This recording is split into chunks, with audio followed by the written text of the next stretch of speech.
오늘 큐티 말씀을 보니까 아리마대 사람 요셉이라고 하는 사람이 예수님의 시신을 장사하는 내용이 나옵니다. 아리마대가 어딜까요? 아리마대는 사무엘의 고향 라마를 이야기합니다. 그런데 이 아리마대 사람 요셉은 오늘 말씀을 보니까 존경받는 사내들인 공회원 그리고 하나님 나라를 기다리는 사람이었다 그렇게 이야기하죠. 그런데 예수님께서 십자가에 달리실 때에 제자들은 다 도망쳐 버렸어요. 예수님께서 그 마지막 십자가 지시는 길에 또 십자가 달리실 때에 또 장사하는 일에 만일 12제자가 했다면 여러분 얼마나 아름답겠습니까?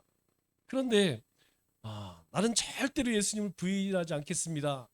그럴 일은 절대 없습니다. 그렇게 다짐했던 제자들은 다 도망을 쳐버렸어요. 예수님의 시신을 장사 지낸 일에는 두 사람이 합니다. 우리 마가복음에 나오는 이 아리마대 사람 요셉과 또 한 사람이 나오죠. 마태복음이나 요한복음을 보면 니고데모라는 사람이 나와요. 이 니고데모라고 하는 사람은 우리가 알다시피 예수님 사역 초기에 예수님을 찾아와서 예수님 어떻게 영생을 얻습니까? 물어보죠. 그것도 낮에는 이제 못 찾아오고 이 사람도 사내들인 공회원이에요. 그러다 보니까 밤에 몰래 와서 물어봐요. 그때 예수님께서 물과 성령으로 거듭나지 아니하면 하나님 나라에 올 수 없다. 이 말씀을 하시죠. 그런데 그 이후에 이 아리마대 사람 요셉이라는 사람도 사실 등장도 하지 않고 그리고 니고데모라는 사람도 사라져 버립니다. 그런데 언제 등장하느냐? 예수님의 시신을 장사할 때에 침향과 모략을 섞은 그 장례 용품을 30kg 들고 와서 이 아리마대 사람 요셉과 함께 이렇게 예수님의 시신을 장세를 지냈죠. 그런데 오늘 말씀을 보니까 그런 말이 나와요. 당돌이 빌라도에게 예수님의 시체를 요구했다 이렇게 이야기합니다. 당돌이라는 말 의미가 뭘까요? 이 이야기는 예상치 못했다는 것이죠. 아주 막 당당하게 와서 마치 당연히 본인이 얻어갈 것처럼 그렇게 했다는 것이죠. 이 사내들인 공회원은 지금 국회의원 정도 됩니다. 그런데 예수님은 십자가에 못 박힌 죄인이죠. 당시 유대인들은 나무에 매달린 자는 저주받은 자라. 그런데 그 예수를 장사하겠다라는 것은 그 예수를 지지한다는 거겠죠? 이것은 종교 지도자들에게 찍힐 만한 일이고 해를 입을 만한 일입니다. 사실 그것 때문에 제자들도 다 도망친 거 아니겠어요? 그런데 당돌이 빌라도에게 요구하여서 예수님의 시신을 장사를 지내죠. 정작 예수님의 제자하면 우리는 떠올리는 게 누구냐면 12제자입니다. 예수님의 제자는 12제자. 그러나 그렇지 않다는 것을 우리가 이 십자가 골고다 언덕에서 확인할 수 있어요. 예수님의 제자는 제2제자, 제3제자가 있었다는 걸 알 수가 있습니다.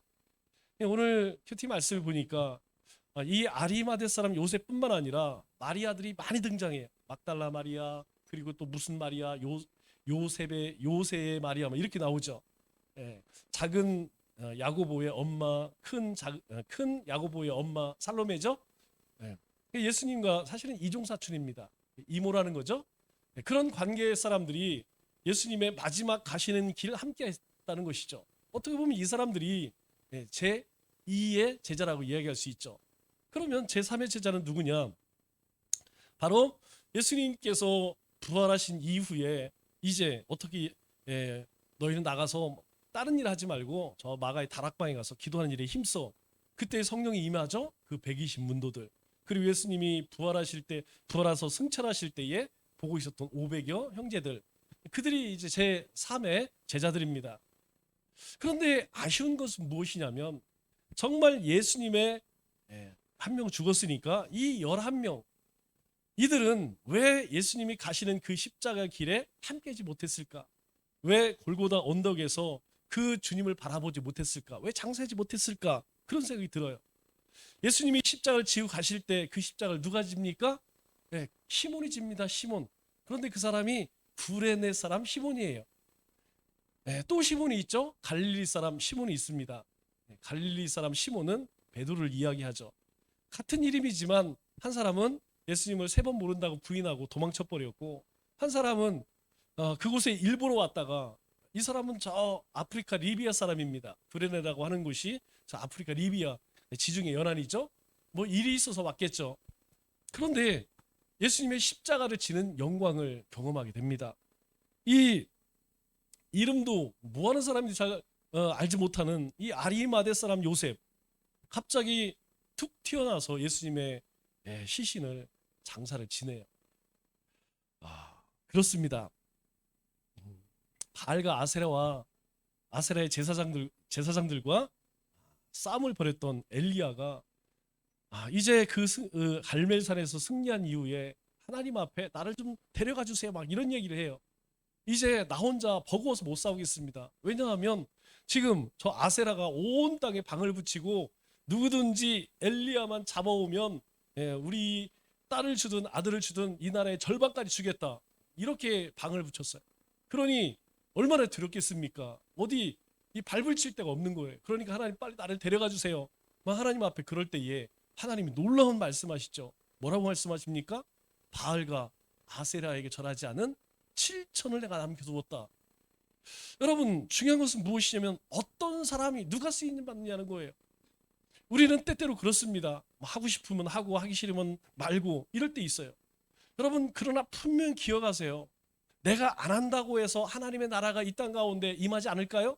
하나님 계획하신 하나님의 섭리가 그냥 그쳐버릴까요? 끝나버릴까요? 아니라는 것입니다.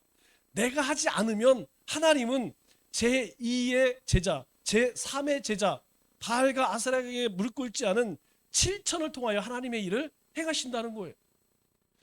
12제자가 도망쳐버리니까 하나님께서는 다른 사람을 통하여 장사 지내게 하고 다른 사람들에게 부활의 증인이 되게 하신다는 거예요.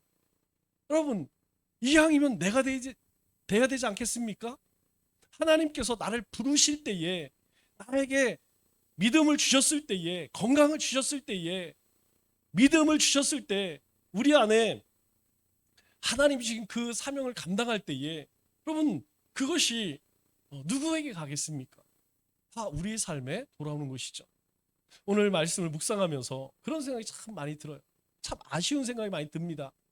그래서 한편으로 이제까지도 열심히 해왔지만 더 열심히 해야겠구나, 더 열정적으로 해야겠구나, 그래서 절대로 내 자리 빼앗기지 말아야겠구나, 그런 생각이 들더라고요. 세례 요한은 하나님의 음성을 전합니다. 2절 말씀을 보니까 이 세례 요한이 외쳤던 말씀이 회개하라, 천국이 가까이 왔느니라. 이것은 모든 사람들이 가장 싫어하는 말입니다. 여러분, 우리에게 구원받은 우리에게도 회개하라고 하면요, 왠지 기분이 안 좋아요. 하물며 저 죄를 먹고 마시는 세상 사람들을 향해서 회개하라, 여러분 아주 싫어할 정도가 아니라 미워합니다. 그런데 회개하라는 거예요. 왜요? 회개해야만 천국에 들어갈 수 있다라는 것입니다. 자기의 죄를 회복하지 않고는 이 하나님의 나라에 들어갈 수 없다는 거예요. 그런데 지금 이 말씀이 누구의 입술을 통해 증거되고 있어요? 세례 요한을 통하여서 하나님의 말씀이 선포되고 있다는 것이죠. 이 말은 하나님의 말씀은 살아 운동력이 있어서 무섭게 사람들의 영혼을 끌어당긴다는 것입니다. 이스라엘 백성들은 지난 400년 동안 하나님의 말씀을 듣지 못해요. 우리가 흔히 침묵기라고 이야기하죠. 말라기 이후로 하나님께서 이스라엘 백성들에게 직간접적으로 말씀하지 않으세요. 그러니까 이스라엘 사회는 지금 어떤 상황이 있느냐, 정치, 경제, 사회적으로 갈등을 겪을 뿐만 아니라 영적으로 그 심령이 메마를 대로 메말랐다는 것이죠. 여러분, 우리 한여름에 가뭄이 일어날 때에 여러분 저수지 가면 무엇을 봅니까? 등 거북이처럼 쫙쫙 갈라진 모습을 보게 되죠. 지금 이스라엘의 상황이 그렇다는 거예요. 그것을 어떻게 확인할 수 있느냐? 5절 말씀을 보니까 이렇게 이야기해요. 그때에 예루살렘과 온 유대와 요단강 사방에서 다 그에게 나와. 사방에서 왔다는 거예요. 많은 사람들이 왔다는 겁니다. 지금 여기가 어디예요? 광야입니다. 그럼에도 불구하고 세례 요한을 통하여서 하나님의 메시지가, 하나님의 말씀이 선포되어지니까 인근 각지에서 많은 사람들이 왔다는 거예요. 왜 그럴까요? 목마르니까. 그 심령이 목마르니까. 그 광야에까지 하나님의 음성을 들으려고, 하나님의 말씀을 들으려고 달려왔다는 것입니다. 여러분, 어떤 사람이 예배드려요? 하나님을 사모하는 사람이, 자기 심령에 메마름을 느끼는 사람이 이 궂은 날씨에, 오늘 같은 날 다 핑계 좋죠? 예, 나 시년스럽고 비 오고 얼마든지 그냥 쉴 수 있어요. 그럼에도 불구하고 심령이 가난자가, 여러분, 하나님을 예배하는 것입니다. 우리의 심령에 하나님의 사명이 살아있는 사람이 하나님 앞에 기도하는 거예요. 하나님, 힘을 주옵소서, 믿음을 주옵소서, 하나님 사명을 감당해 주옵소서. 그렇게 쉬지 않고 세상 사람들이 보면 바보처럼, 정신 나간 사람처럼 그렇게 하나님 앞에 간구하는 것이죠. 천도도 마찬가지예요. 한 영혼에 대한 그 불쌍함을 느끼는 주님의 마음을 가진 사람이 전도하는 것입니다. 그런데 세례 요한이 이러한 설교를 할 때에 청중들의 반응이 어떨까요? 6절 말씀을 보니까 이렇게 말씀합니다. 자기들의 죄를 자복하고 요단강에서 세례를 받더니. 두 가지예요. 하나는 죄를 자복해, 창피한지도 몰라요. 그렇게 하나님의 말씀이 임하니까 갈급한 심령으로 하나님 말씀 앞으로 나아가서 들으니까 그냥 다른 사람들이 뭐라고 할지, 뭐라고 생각하든 말든 자신의 죄를 그냥 고백하는 거예요. 제가 이런 죄도 지었고요, 이런 죄도 지었고요. 그뿐만이 아닙니다. 이제 제가 새롭게 살겠습니다. 요단강에서 세례를 받게 된 것이죠. 하나님이 제일 미워하시는 것이 무엇입니까? 죄입니다. 여러분, 하나님이 가장 미워하시는 것은 죄예요. 우리가 요즘에 성경 통독을 하고 있죠. 말기 참배하면서 여러분, 신명기, 이제 가나안 땅에 들어가기 전 이스라엘 백성들에게 요 모세가 뭐라고 이야기합니까? 하나님 앞에 범죄하지 마라. 여러분, 수많은 이야기들 하지만 그 말을 정리하면 죄짓지 말라는 거예요. 죄지면 하나님이 떠날 거라는 거예요. 하나님의 재앙이, 심판이 임할 것이라는 것입니다. 그렇기 때문에 하나님 말씀에 귀를 기울이고 그 말씀을 쫓아 살라는 것입니다. 그래서 로마서 6장 23절에 뭐라고 이야기해요? 여러분, 죄의 싹은 사망이에요. 우리가 죄를 끌고 가면 우리 안에 나오는 것은 생명이 아니라 죽음밖에 없다는 것입니다. 예수님께서 니고데모에게 왜 물과 성령으로 거듭나야 한다고 말씀할까요? 여러분, 물은 씻는 거예요. 우리의 더러움을 씻어주는 겁니다. 우리가 세례를 받는다는 것은, 물 세례를 받는다는 것은 바로 이제 우리가 죄를 주님의 보혈로 씻습니다. 뿐만 아니라 하나님의 영이 우리 가운데 임해야 한다는 거예요. 그래야 거듭날 수 있다는 것입니다. 즉, 이제까지 살아왔던 죄의 삶에서 돌이키고 이제 하나님의 영을 쫓아 사는 것, 그래야만 거듭남의 삶, 이제 우리의 옛 모습들은 죽어지고 새로운 하나님의 자녀로서 살아갈 수 있다라고 예수님께서 말씀하세요. 여러분, 우리 안에는 어떻습니까? 어둠 속에 묻혀있는 죄, 다른 사람들은 알 수 없고 본인 자신도 꺼내기 싫은 그런 죄들이 우리 안에 얼마나 많은지 몰라요. 사실 우리가 죄라고 인정하고 고백하는 것들은 지극히 가벼운 것들, 우리 스스로 하나님 앞에 이렇게 고백하는 내용들을 보면요, 그것은 그렇게 큰 죄들이 아닙니다. 그런데 내어놓아도 부끄럽지 않은 것들만 우리는 죄라고 인정할 뿐이지, 진짜 깊은 죄들은 우리의 심령, 우리 마음 저 밑바닥에 그대로 남아있다는 것이에요. 그것은 다른 사람들도 끄집어내지 못하고 자기 자신도 무서워서 꺼내지 못해요. 자기 자신도 그것을 꺼내지를 못합니다. 그러나 하나님의 말씀이 그 죄를 비추면 그 죄들은 나올 수밖에 없다는 것이죠. 여러분, 우리의 마음 한번 돌아보세요. 우리의 심령을 한번 돌아보세요. 우리가 하나님 앞에 하나님 뭐 잘못했어요, 하나님 용서해 주세요 하는 죄들은, 여러분, 그것들은 그리 큰 것들 아닙니다. 정말 큰 죄악들은요, 우리 심령 저 깊은 곳에 꺼내기조차도 무서운 것들. 그런데 하나님 말씀 앞에 서면요, 그것들이 툭툭 튀어나오는 거예요. 내가 왜 이렇게 했나? 내가 이렇게 죄를 쫓은 것은 내 안에 그런 죄가 있어서 그렇구나. 여러분, 왜 큐티에 힘쓰라고 이야기합니까? 여러분, 우리가 말씀을 읽고 그 말씀을 묵상하면요, 우리 안에 저 밑바닥에 숨어있는 그 누구에게도, 하나님에게도 내어놓지 못하는 죄들이 올라오는 거예요. 여러분, 왜 힘들지만 말기참에 하십시오 하십시오 하는지 아십니까? 여러분, 우리가 말씀을 읽는 가운데 하나님의 영이 우리 가운데 임해요. 그 말씀 속에서 내 모습을 보게 된다는 것이죠. 저것이 이스라엘 백성들이 지었던 죄가 아니라, 아, 내 모습이구나, 내가 이렇게 악한 존재이구나, 이걸 깨닫게 된다는 것이에요. 반대로요, 우리가 하나님 말씀과 멀어지잖아요. 하나님 말씀 가까이 하지 않으면 세상에 나 같은 의인이 없어, 나보다 잘하는 사람이 없어요, 모든 것이 다 옳아. 그래서 그런 사람 입에서는 절대로 회개가 나오지 않는다는 것이, 아니 내가 의로운데 뭘 회개하라는 거야, 없을 것 같죠? 여러분, 의외로 그렇게 살아가는 사람들이 굉장히 많다는 것이죠. 말씀 앞에 서면 죄는 여지없이 폭로되고 드러나서 본물처럼 터지게 되는 것이에요. 그리고 이 죄를 눈물 콧물 흘리면서 자신도 모르게 우리 입술을 통하여서 하나님 앞에 고백하게 되는 것입니다. 이것이 진정한 자복이고, 이것이 진정한 회복이라는 것입니다. 하나님의 말씀은 우리 영혼을 채찍질해. 그래서 히브리서 4장 12절에 뭐라고 이야기합니까? 하나님의 말씀은 살아 운동력이 있어 좌우에 날선 어떤 검보다 예리하다, 이렇게 이야기합니다. 하나님의 말씀은 날선 어떤 검보다 예리하다, 날카롭다는 것이에요.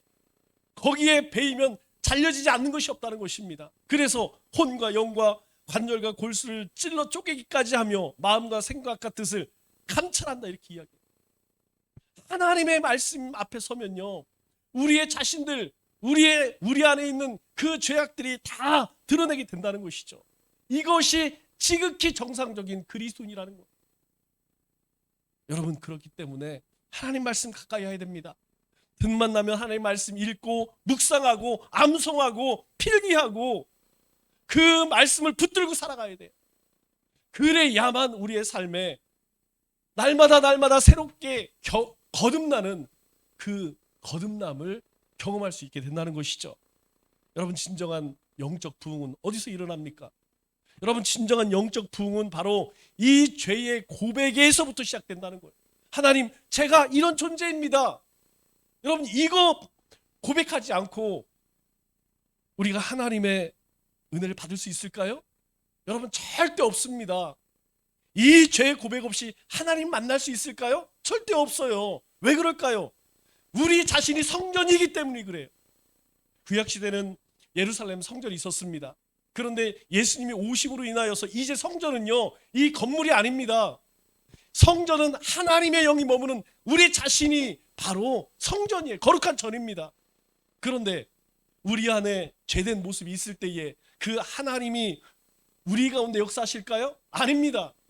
하나님은 결코 죄와 함께하지 못하는 거룩한 분이기 때문에 우리에게 뭐라고 이야기해요? 내가 거룩하니 너희도 거룩하라, 요구하시는 거예요. 우리가 거룩함으로 나가기 위해서, 거룩한 삶을 살기 위해서는 어떻게 해야 합니까? 바로 우리 속에 감춰진 이 죄악들을 하나님 앞에 내어놓을 수 있어야 한다는 것이죠. 누가 지적하는 것도 아닌데 하나님 말씀 앞에 서면 저절로 드러납니다.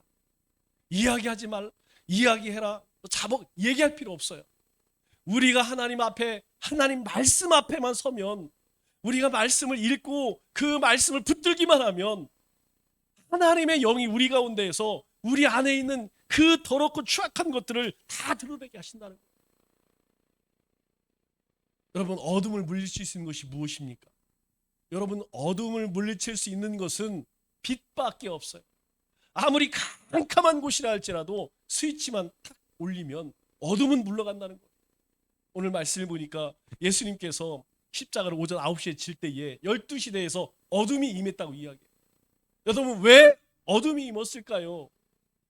이 세상은 하나님의 은혜 가운데에, 하나님의 섭리 가운데에 움직입니다. 예수님이 십자가에서 숨을 거두실 때에 온 땅 가운데 어둠이 임했대요. 무엇을 의미합니까? 하나님의 빛이, 하나님의 영광이, 은혜가 임하지 않으면 온 세상은 죄악된 세상, 어둠의 세상 되는 것이에요. 그 가운데 살아가면서도 모릅니다. 자신이 죽어가면서도 모른다는 것이죠. 그런데 이 세례 요한의 설교를 들은 사람들은 어떻습니까? 너나 할 것 없이 빈부 귀천을 막론하고 속에 숨어있던 죄들이 다 드러나기 시작했다는 거예요. 이것이 진정한 부흥입니다. 오늘 새벽에도 말씀을 드렸어요. 여러분, 성경 말씀의 90%는 뭔지 아세요? 심판입니다. 그런데 그 하나님의 책망을 듣기 싫어해요. 축복의 말씀만 하라고 이야기해. 아니, 축복의 말씀만 듣기를 원해요. 위로의 말씀만 듣기를 원해요.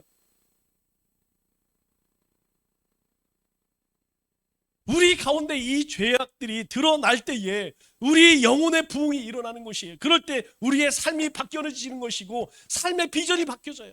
야, 내가 이 땅에서 부귀영화를 누리자, 내가 자식들을 위해서, 그 비전이, 그 소망이 하나님 나라로 바뀌어질 수 있는 것은 내 자신을 하나님 앞에 내어놓을 때 가능하다는 것입니다.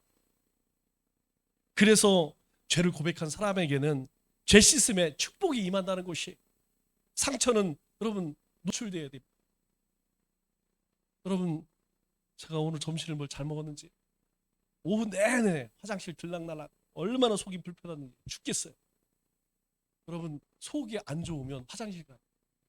상처 나면 어떻게 됩니까? 그 상처를 드러내고 약을 발라야 합니다. 환자가 아픈 증상을 감추면, 여러분, 환자가 아픈 증상을 감추면 그 병을 치료할 수 있을까요? 없습니다. 그래서 병은요, 알리라는 거예요. 여러분, 숨기면 병 키우는 것입니다. 부끄럽게 생각하지 말아요. 아프면 나 어디가 아프다. 그런데 어떻습니까? 여기 계신 분들 대부분은 참고 그냥 숨기고, 그러면서 점점 더 안 좋아지죠. 이 말은 우리가 죄 때문에 고민하고 방황하고 몸부림칠 때에 바로 고칠 수 있다는 것이, 치료받을 수 있다는 것입니다. 하나님, 제가 이런 존재입니다. 그렇게 하나님 앞에서 몸부림칠 때에 바로 우리의 죄악들을 치료받을 수 있다는 것이죠. 그런데 죄를 짓고도 아무 감각이 없어. 이게 문제라는 것입니다. 여러분, 이 죄를 성경은 무엇으로 표현합니까? 누룩으로, 나병으로 그렇게 말씀하고 있어요. 여러분, 나병이 무서운 이유가 무엇입니까? 나병은요, 감각이 없다는 게 제일 무서운 거예요. 이것이 흘러내리는 것이 무서운 것이 아닙니다. 흘러내림에도 불구하고 감각이 없어요. 아프지가 않아요. 그러니까 어떻습니까?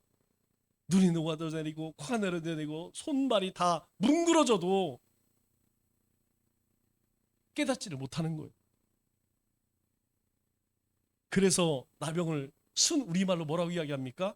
썩고 문드러진다, 문둥병. 그래서 문둥병이라는 겁니다. 썩어 문드러지는데도 모른다는 것이죠. 그리스도인에게 가장 무서운 것은 무엇이냐? 죄에 대한 무감각이에요. 왜 그렇습니까? 여러분, 죄에 대해 무감각해지면 자신이 뭘 잘못했는지를 몰라요. 내가 뭘 잘못했는지. 왜요? 하나님의 말씀이 없어요. 하나님의 말씀을 지식으로 만들어. 하나님의 말씀이 내 영혼을 울려야 되는데, 내 심령을 울려야 되는데, 머리에만 머물기 때문에 그것이 우리의 삶을 변화시키지 못한다는 것이죠. 마음이 구부러졌어요. 이제는 이 시대에는 칭찬도 못합니다. 격려도 못해요. 위로도 못합니다. 왜 그래요? 신앙생활을 하나님의 말씀을 하는 것이 아니고 감정적으로 해. 감성적으로 해.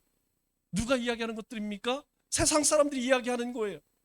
인본주의 신앙이라는 것이죠. 그래서 복음도 없어요. 그 심령 가운데 복음도 없고 말씀도 없고 그리스도 없고, 그래서 하나님의 은혜가 임해야 합니다. 우리의 심령에는, 우리의 삶에는 하나님의 은혜가 임해야만 살 수 있는 거예요. 그리스도인은요, 하나님의 은혜가 있어야 됩니다. 하나님이 주신 위로가 있어야 되고 하나님이 주신 깨달음이 있어야 한다는 것이죠. 그게 뭐예요? 영적 세례라는 거예요. 영적 성례가 무엇입니까? 우리가 성례하면 두 가지를 이야기하죠. 세례와 성찬을 이야기합니다. 우리가 이 세례와 성찬의 의미를 잘 알 수 있어야 합니다. 오늘날 교회는 여러분 어떻습니까? 이 세례와 성찬의 위기에 처해 있어요. 왜 그렇습니까? 우리가 세례 교인을 많이 만들기 위해서 세례 받아서는 안 될 사람들 막 세례를 줘요. 그 사람은 죄를 고백한 일도 없고 죄 씻음 받은 경험도 없고 그렇게 세례를 받았기 때문에 십자가의 감격이 없습니다. 구원의 감격이 없어요. 여러분 직분도 마찬가지. 그래서 세례라는 것이 이렇게 형식적인 것이구나. 세례 받을 때부터 신앙생활 이제 처음 초신제 때부터 그렇게 하니까 어떻습니까? 분위기 따라서 떠밀려서 무더기로 어쩔 수 없이 세례를 받고 그렇게 그리스도인이 되는 줄 착각하죠. 여러분 그래서 나타나는 현상이 무엇입니까? 권리만 알아요. 권리만 알아요. 구원받은 하나님의 백성이 어떻게 살아가야 할 그 책임, 사명은 생각지도 않습니다. 은혜가 무엇인지, 하나님의 은혜가 무엇인지 그 은혜를 구하지 않아요. 은혜가 뭔지 모릅니다. 그러니 어떻게 신앙생활 하죠? 바리새인 되는 거예요. 바리새인 되는 것입니다. 여러분 우리 가운데 하나님의 은혜 없이 신앙생활하게 되면 99%가 바리새인 되는 거예요. 그 심령에 하나님의 사랑은 사라져버리고 뭐만 남습니까? 비난하고 정죄하고 비교하고 이것밖에 남지 않는다는 것이죠. 그래서 이 세례의 위기가 왔기 때문에 성찬의 위기가 오는 것입니다. 진정으로 구원의 확신도 없는 사람들이 어떻게 성찬 앞에서 감격하고 십자가 앞에서 눈물을 흘리겠습니까? 회개 없이 세례받고 진정한 세례에 참여한 일이 없는데 이 성찬식을 그러한 사람들이 성찬식을 받기 때문에 신앙생활을 어떻게 해요? 자기 스스로 무시하고 포기할 만큼 아무것도 아닌 것으로 생각해요. 정말 그런가요? 아닙니다. 우리가 세례를 받은 것도 우리가 성찬에 참여할 수 있는 것도 우리가 예배를 드리는 것도 우리가 이 땅에 살아가는 것도 숨 쉬는 것도 다 하나님의 은혜예요. 우리 가운데에 이 세례의 은혜가 이 성찬의 감격이 없기 때문에 삶이 도통 바뀌지 않는다는 것이죠. 여러분 그렇기 때문에 십자가 앞에서 다 도망치는 거예요. 예수님 앞에서 그렇게 호언장담했던 제자들이 예수님께서 십자가를 지신다고 하니까 흔적도 없이 다 사라져 버립니다. 그러면 우리는 뭐가 다를까요? 오늘 우리의 삶은 뭐가 다릅니까? 오늘 6절 말씀을 보니까 이렇게 말씀합니다.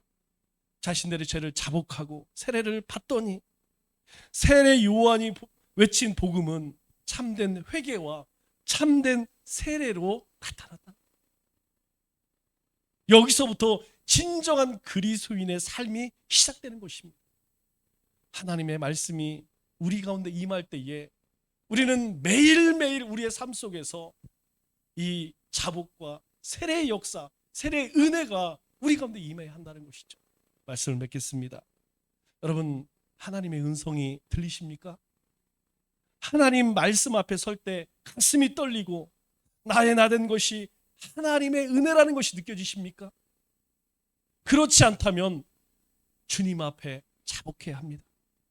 그리고 십자가 앞에서 거듭내야 합니다. 여러분 저절로 되지 않습니다.